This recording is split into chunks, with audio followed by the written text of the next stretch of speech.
Hey everyone, I'm back. Disorganized cables really drive me crazy.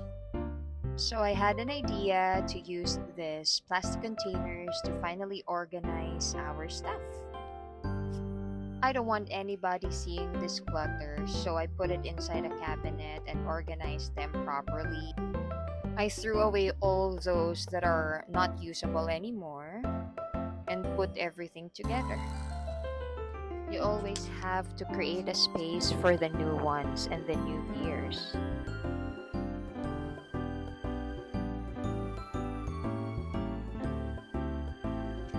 So stop digging and start organizing. Enjoy!